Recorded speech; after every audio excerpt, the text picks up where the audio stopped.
지금 뭐 메가커피와 스타벅스의 양분하고 있는 커피 시장에서 맞아요. 스타벅스가 좀 되게 이제 올드해졌잖아요. 지금 약간 사실. 좀 그런 편이죠. 네, 좀- 맞아요. 좀 약- 요즘에 이제 우리 잘파 세대라고 하죠.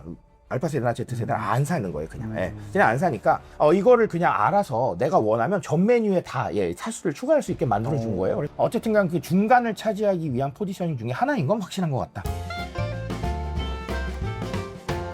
네, 오늘은 트렌드 전문가 노준영 작가님 모시고 이야기 나눠보도록 하겠습니다. 작가님, 구독자분들 인사할까요? 예, 안녕하세요. 노준영입니다. 뭐 자주 나와가지고 이제 어느 정도 얼굴 아실 거라고 생각하고요. 트렌드 열심히 연구하고 또 마케팅 강의하고 그러면서 살고 있는 노준영입니다. 또 뵙게 돼서 반갑습니다. 네. 요즘 뭐 어떻게 지내시고 계신지? 예, 뭐 저 요즘은 맨날 똑같죠. 뭐 저 책 기획하고요, 강의하고요. 또 요즘 또 AI 또 열풍 불어서 AI 마케팅 강의 많이 들어와서 그런 것도 소화하고 있습니다. 요즘 뭐 기업들이 좀 원하는 뭐 트렌드적인 뭐 주제라든지 아니면 뭐 좀 기억나는 뭐 강의 있으신가요? 트렌드 관련하면 아무래도 이제 기업들이 요즘은 그냥 단순하게 어떤 키워드 이런 부분을 조금 뛰어넘어서 이걸 어떻게 적용하느냐에 관심이 좀 많은 것 같아요. 예. 그러니까 뭐 예를 들면 제품을 트렌드에 따라 만들 수는 없겠지만 뭐 물론 그렇죠. 왜냐하면 제품은 이제 기획이나 시장성 판단이 필요하니까요. 그럼에도 불구하고 트렌드 뭔가 좀 있다라고 하면 그걸 좀 적용을 해서 단기적으로도 성과를 내고 싶어하는 이런 부분들이 좀 많은 것 같아요. 그래서 이런 부분에 대해서 많이 좀 궁금해하시는 것 같고요. 최근에 기억에 남았던 강의는 뭐 사실 AI 마케팅을 얘기를 하면서 또 마케팅만 얘기할 수는 없으니까 트렌드를 결합을 했는데 이 트렌드를 또 AI로 수집을 하고 싶어 하시는 분들이 계시더라고요. 그래서 이런 것 좀 얘기가 나왔었는데 요거는 뭐 제가 AI 오늘 얘기하러 나온 건 아니니까 제가 그거까지는 말씀을 못 드리는데 요즘 챗GPT가 업데이트가 됐어요. 그렇죠? 그래서 에이전트 기능이라고 해서 그거를 이제 저희가 어느 정도 입력을 하면 알아서 뭔가 자료를 수집해주는 기능이 생겼는데 그 기능에 키워드 입력해 놓으시면 알아서 수집해서 리포트 만들어 줍니다. 뭐 예를 들면 어느 정도 수준까지인가요? 제 개인적인 생각에는 저희 원래 연구원들이 이런 리포트 많이 내잖아요. 근데 그 정도 수준까지는 아닌데요. 그거 수준으로 보면 제가 보기엔 한 60~70%까지는 하지 않나. 이렇게 좀 보고 있습니다. 그러니까 그 연구원에서 내는 리포트는 너무 당연히 퀄리티 좋아야 되는 거고요. 당연히 좋아야 되는 건데 우리가 기본적으로 보는 자료들은 사실은 그런 연구원에서 나오는 자료가 아니면 사실 퀄리티가 그렇게 좋지는 않거든요. 그 퀄리티보다 오히려 낫다. 이렇게 보셔도 될 것 같아요. 뭐 좀 더 구체적으로 뭐 예를 들면은 뭐 내가 뭐 삼성전자 주식에 관심이 있다. 여기에 대해서 이제 그 에이전트 기능을 써가지고 뭔가 뭐 리포트라든지 뭔가 데이터를 받는다면 뭐 어떻게 나오는 거예요? 가능해요. 가능하긴 한데요. 이게 제가 혹시나 오해하실까봐 먼저 전제 조건을 깔아드리면 그거대로 투자하신다는 이건 아니고요. 그런 말씀을 드리려는 건 아닌데 다만 저희가 뭔가 이렇게 투자를 하고 그렇게 되면 얼마를 투자하나 이것도 중요하지만 그 기업에 대해서 정보를 모으셔야 되잖아요. 최근에는 뭐 어떤 이슈가 있었고 뭐 어떤 무엇이 기대가 되고 이런 것들 모으셔야 되는데요. 최근에 뭐 어떤 기업의 흐름이라던가 아니면 전망이라던가 아니면 기존에 있었던 자료들을 바탕으로 해서 이 기업이 미래에 어떤 부분으로 나아갈 것이다 정도까지 예측은 다 가능합니다. 그러니까 방금도 말씀드렸지만 경제연구소에서 내는 그런 자료를 기대하시는 건 그거는 아닌데요.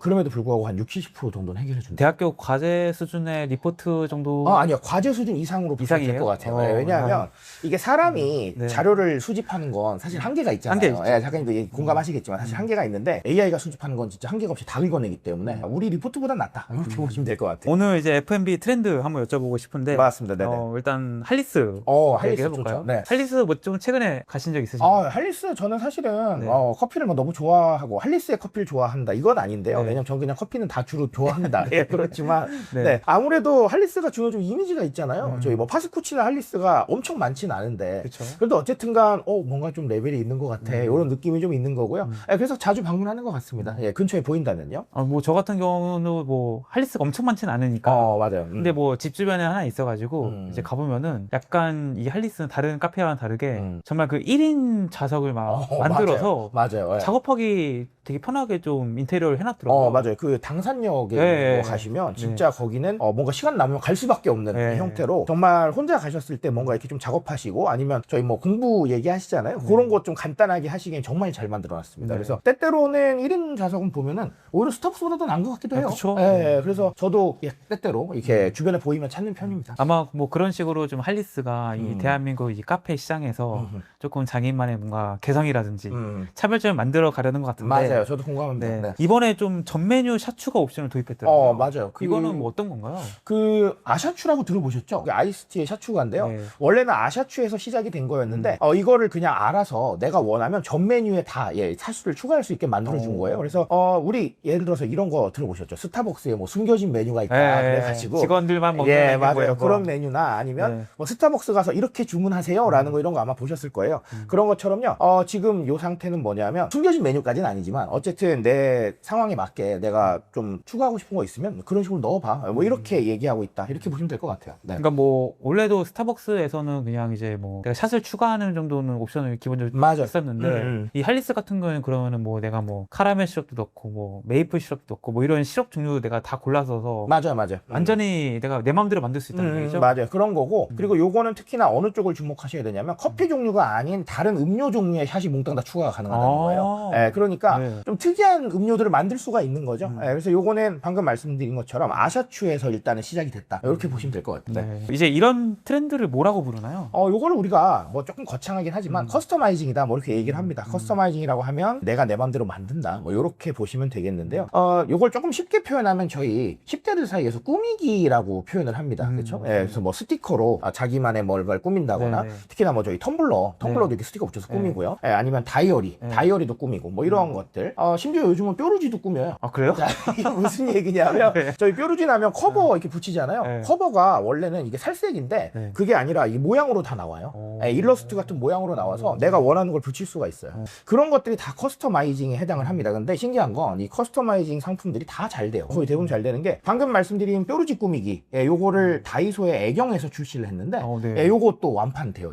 초도 물량 완판돼 있거든요. 그러니까 실제로 이런 걸 좋아한다라는 거죠. 근데 이게 조금 이제 올라오면요. 그러니까 돈의 규모가 조금 올라오게 되면 저희 대표적으로 나이키가 커스터마이징 해주거든요. 아, 그래요?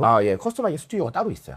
스튜디오가 따로 있는데 간단한 거는 1시간 안에 끝나고요. 조금 복잡한 거는 한 2-3시간 정도 걸리기도 해요. 뭘 커스터마이징 해줘요? 나이키에서? 본인이 원하는 문구나 이런 스타일을 넣어주는 거예요. 그러니까 우리 뭐 대표적으로는 이제 올백 포스 제품 보면 완전히 그냥 하얀색이잖아요. 여기에 자기가 원하는 어떤 뭐 인셜도 넣을 수 있고, 뭐 내 이름 넣을 수도 있고, 아니면 뭐 자기가 원하는 무늬를 넣을 수도 있고요. 그런 것들을 얘기를 하게 되면 현장에서 해줍니다. 커스터마이징 스튜디오에서. 그래서 소위 말하는 나만의 무언가를 만들자 이런 부분인데 워낙에 개인화 좋아하잖아요.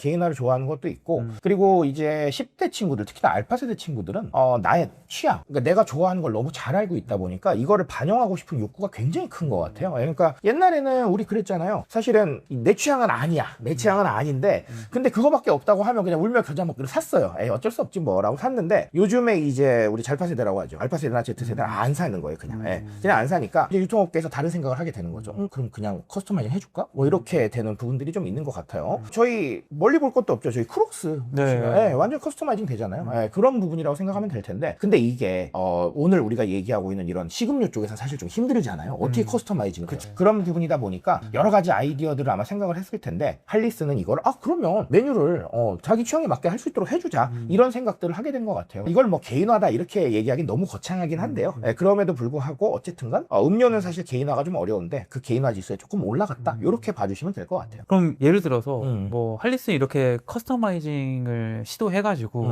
어떤 것을 좀 얻을 수 있을까요? 일단은 2가지 정도라고 생각을 하는데요. 우리가 커피라고 하면 아니면 커피점에서 살 수 있는 음료라고 생각하면 사실 너무 잘 떠오르시잖아요. 뭔가 고정관념이 있고 카페 들어가면 그거 있겠지 뭐 이렇게 생각을 하는 부분들이 있어요. 즉 새로운 경험이 전혀 없다는 겁니다. 그렇죠? 그래서 이런 새로운 경험을 만들기 위해서 보통은 그런 것들을 하잖아요. 뭔가 이게 콜라보해서 뭐 하나 내보고요. 아니면 굿즈를 낸다거나 이런 것들을 하게 되는데 아시다시피 굿즈도 이제는 너무 많아요. 이런 상황이다 보니까 그러면 우리 카페에 대한 고정관념이나 아니면 카페 메뉴에 대한 고정관념을 어떻게 없애질지라고 생각하다 보면 그런 부분들 즉 커스터마이징이 어느 정도 되면 그러면 내가 생각했던 그게 아닌데 라고 생각하는 그런 상황들이 있잖아요. 그래서 이런 경험 지수를 조금 올려줄 수 있다라는 거고요. 두 번째는 방금 제가 말씀을 드렸지만 세대가 내려오면 내려올수록 뻔한 거 정말 싫어요. 그리고 내 거 나만의 무언가를 하고 싶어 하거든요. 그러면 식음료를 어떻게 그렇게 하겠느냐 이런 것들을 좀 생각을 해보면 좀 어렵다라고 생각했을 때 이런 작은 아이디어가 들어오게 되면 어쨌든간 뭐 샷 추가를 할 수도 있고 안 할 수도 있죠. 그건 이제 소비자의 마음인데, 그럼에도 불구하고 만약에 정말로 샷 추가를 통해서 이거 정말 내가 원하는 거에 가까이 갔는데 라고 생각하면 한 번 더 찾을 이유가 생기는 거거든요. 네, 그래서 어쨌든 간 제일 중요한 건 세대가 내려가면 내려갈수록 이 커스터마이징 욕구가 강한데 이런 부분들을 채워주면서 브랜드 충성도도 좀 끌어올릴 수 있겠다. 이런 것까지 생각해 주시면 되겠습니다. 그러니까 뭔가 이제 어떻게 보면 우리가 카페 가서 먹는 메뉴들이 브랜드는 다 다르지만 뻔하긴 하잖아요. 그렇죠. 사실. 똑같죠. 네. 거의 뭐 아메리카노, 예, 라떼 뭐 이런 류인데 맞아요. 예. 이 할리스를 통해서 뭔가 내가 일단 만드는 뭔가 재미도 그렇죠. 내가 만드는 것 같은 네. 느낌. 그 재미와 동시에 이게 딱 만들었는데 너무 맛있어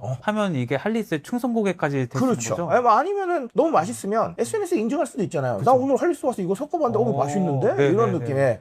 그러니까 여러 가지 효과들을 좀 기대할 수 있을 거예요. 예. 그러니까 이러겠네요. 뭐 어떤 인플루언서가 할리스에서 이렇게 먹었더니 너무 맛있어요 하면은 그게 진짜 맛있나고 그걸 또 보는 그렇죠. 사람들이 가서 또 예, 시켜보고. 맞아요. 그게 또 난리가 나는 거예요. 그러면 앞서 언급했던 그런 게 되는 거죠. 또 할리스 꿀조합 이렇게 네, 또 나오는 그쵸. 거죠. 예, 그러니까 여러 가지로 기대할 만한 효과가 많아요. 제가 봤을 때.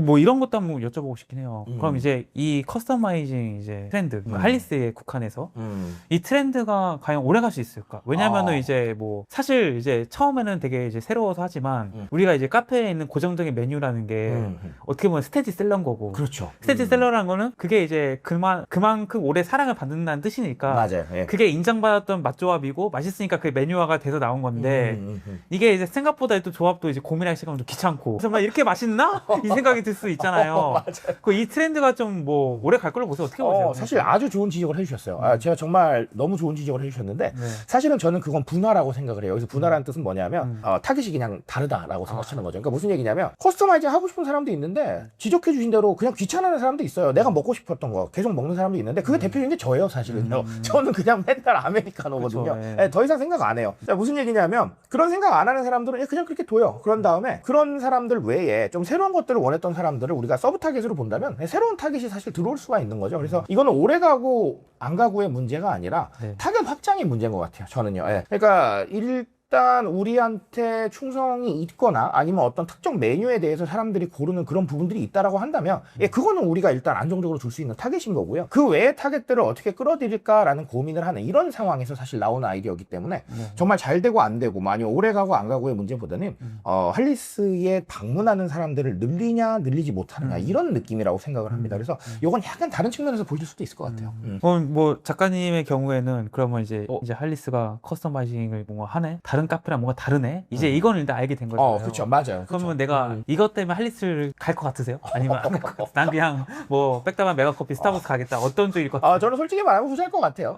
이게 사실 세대별에 좀 차이가 있겠죠? 같은데 이제 사실은 밀레니얼 세대잖아요. 네. 근데 잘파 세대는 가지 않을까라고 생각을 합니다. 그러니까 맛에 대한 호기심이 많은 세대이기 때문에 근데 저만 해도 사실 맛에 대해서 호기심이 그렇게 많지는 않아요. 솔직하게 말씀을 드리면 트렌드를 연구하다 보니까 사례는 수집을 하죠. 사례도 수집하고 사기도 하고요. 실제로 그렇긴 하는데 그거에 대해서 뭔가 굉장히 이거 정말 너무 좋은데 이렇게 느껴본 적은 많지는 않은 것 같아요. 솔직히. 그 얘기를 딱 들어보니까 이게 할리스 측에서 이제 잘파 세대를 겨냥한 이제 마케팅인 것 같고 맞아요. 또 이제 지금 묘하게 지금 뭐 메가커피와 스타벅스 양분하고 있는 커피 시장에서 맞아요. 스타벅스가 조금 되게 이제 올드해졌잖아요. 지금 약간 사실. 좀 그런 편이죠. 맞아요. 좀 약간 좀 지고 있는 느낌이 들잖아요. 맞아요, 메가커피는 맞아요. 가격 경쟁력으로 어떻게 보면 확장을 하고 있는 상황 속에서 이게 좀 잘파가 이제 갈만한 브랜드가 약간 애매하다. 약간 맞아요. 좀 아주 좋아요. 거기를 아주 할리스가 파고든 게 아닌가. 아주 좋은 지적이세요. 그러니까 이게 커피 시장이 좀 애매해진 것 같아요. 제가 봐도 어쨌든 스타벅스가 확실했던 건 맞는데 스타벅스가 뭐 훅 떨어지는 건 아니지만 뭔가 잘 모르겠어요. 지금은요. 뭔가 잘 모르겠던 것 같고 그리고 뭐 메가커피를 필두로 해서 하고 있는 이제 저가 브랜드들은 말 그대로 저가 브랜드죠. 그러니까 차별화된 경험은 아니잖아요. 그렇죠? 그러면 뭔가 애매한 그 중간을 누가 차지할 것이냐 이런 상황인 것 같은데 그 중간을 이디야가 하긴 또 무리가 있고요. 그렇죠? 그리고 아까 만에 서두에 언급드렸던 파스쿠치가 하기도 좀 무리가 있어요. 그렇다면 뭐야? 라고 생각하면 맞아요. 그렇게 가고 있는 것 같아요. 그래서 좋은 지적이시고 사실상 그 애매한 포지셔닝을 누가 지금 선점하느냐의 게임인 것 같은데 그러기 위해서 다른 카페 브랜드들도 아마 뭔가 굉장히 여러 가지를 앞으로 할 거라고 저는 좀 예상을 하고 있습니다. 그래서 커스터마이징이 100% 그런 전략은 아니겠지만 또 전략이 나오겠죠. 하지만 어쨌든 간 그 중간을 차지하기 위한 포지셔닝 중에 하나인 건 확실한 것 같다. 이런 생각으로 보고 있습니다.